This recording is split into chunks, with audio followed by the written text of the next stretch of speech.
Now that we've reached that off-season lull of the NFL news cycle, I want to take a moment to look forward to this upcoming season and talk about the major storylines in each division, starting with the AFC East. Welcome to the Rines Report with your host, Tristan Blake Rines. So the big storyline to follow with Miami is, will Tua Tagovailoa be starting at some point during this upcoming season? He joins a quarterback room with Josh Rosen and Ryan Fitzpatrick. Fitzpatrick seeming to be the front runner to start this season. Josh Rosen's future, a little uncertain. That could be an entire video on its own. When it comes to Tua, you don't take a quarterback top 5. You don't expect him to start at some point. And I'm sure the future is set up for him to start even maybe this season, depending on his development, depending on the situational needs, depending on, Ryan Fitzpatrick's performance. He is 37 heading into this upcoming season. The Miami Dolphins made a bunch of moves, getting a lot of players in free agency, both offensively and defensively. And outside of Tua, they made a couple of other first-round selections. So the Miami Dolphins seem to be looking around the AFC East. There's no Tom Brady in New England. The Buffalo Bills look really, really good. And the Jets, they still got Sam Darnold, whether or not he's going to be able to prove. And we're going to talk about all those other teams in the video. But the Miami Dolphins are looking at the AFC East as an opportunity to stamp their flag. It's a new age in the AFC East. And getting Tua Tagovailoa into that mix, seeing, how well he can perform. I think Tua is the, future of the franchise, most definitely. Top 5 pick. We've been over this a couple of times, but Miami seems to be in win now mode. They seem to have built up the roster within an offseason. They're going to be an exciting team to watch. I think if Tua gets into the mix, the ceiling for the Miami Dolphins is higher than with veteran quarterback Ryan Fitzpatrick in the rotation. So it's just a matter of playing the waiting game, a matter of having some patience to see how things are going to play out. But if I had to take a guess, I do think that Tua does get some playing time this season. When it comes to the New York Jets, the big question, is Sam Darnold prepared to take the next big step? He's going into year 3, and from his rookie year to his second year, now heading into the year 3, the ceiling seems to be raising itself. His numbers have gotten better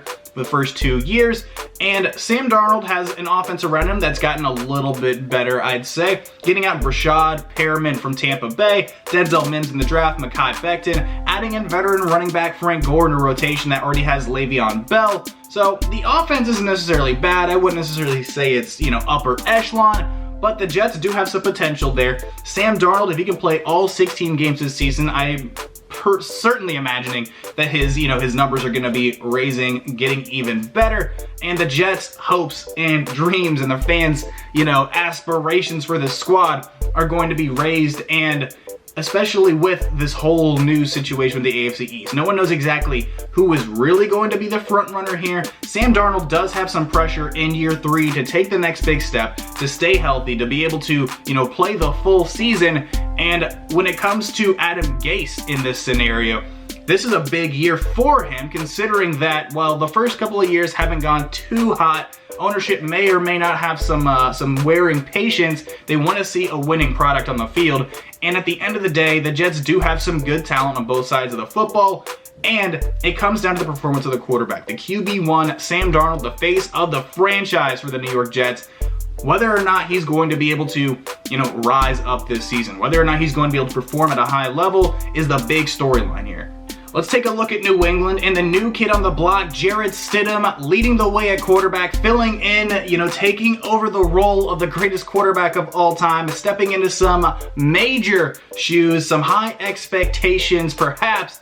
And Jarrett Stidham's walking into a very interesting scenario. They've got a strong defense, a strong special team, seem to be the staple of the New England Patriots, but offensively, there's a lot of questions up in the air as to the performance of this offense, as the potential of this offense. You got 2 veteran wide receivers, Mohamed Sanu and Julian Edelman, both having off-season surgeries, and then N'Keal Harry last year, not necessarily the prototypical rookie year for a first-round pick, not getting a lot of action, spending a lot of time on IR. So year 2 is a huge deal for N'Keal Harry to see how well he's developed, how well he is integrated into the offense. The running back situation is still the same. Rex Burkhead, James White, Sony Michel, a solid rotation. The offensive line is good. And then you add in a couple of other rookies at the tight end spot, David Asiasi and Dalton Keene out of Virginia Tech. So the New England Patriots as a whole, there's going to be some questions as far as execution. How are things going to look? You know, a new quarterback means a new play style, new decision making, new execution,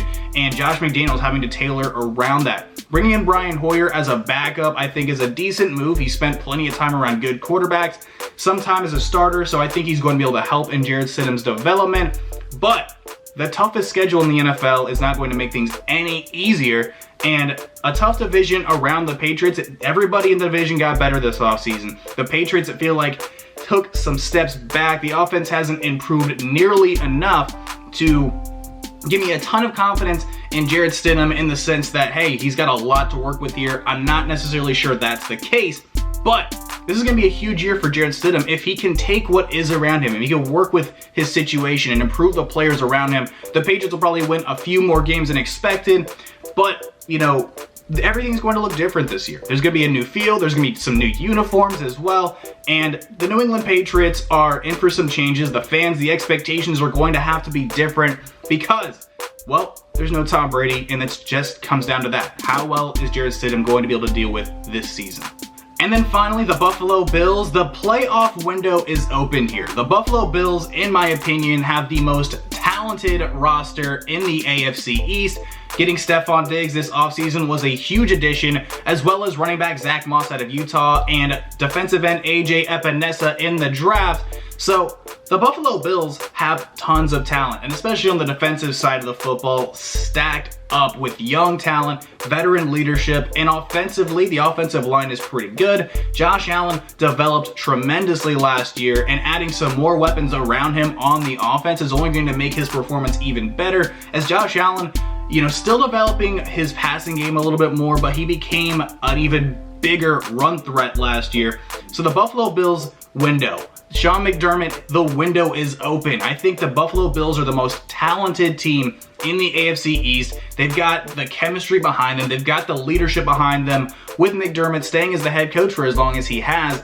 And this is their window. This is their time to plant that flag, like I've been mentioning. This is the time to cement themselves as the, you know, the new top dogs in the AFC East. And as long as Josh Allen continues to develop well, as long as he continues to progress in the right direction, I think the Bills have the best opportunity, at least within the next couple of years, to hold that flag, keep that crown, and, you know, cement themselves as an interesting team come the playoffs every single year. Hopefully, this could be the year that the Buffalo Bills break their, you know, losing streak in the playoffs. This could be a huge year for Buffalo Bill fans, and if you're a Buffalo Bills fan, you're slamming yourself through a table, you're pounding the brewskis, you're getting excited for this upcoming season. But thank you so much for watching the video. All my social medias are down in the description below. Feel free to stick around and watch some more content. Feel free to subscribe, like, comment, share. Get the bell on to know every single time that I'm dropping a video. And I will catch you next time. Adios.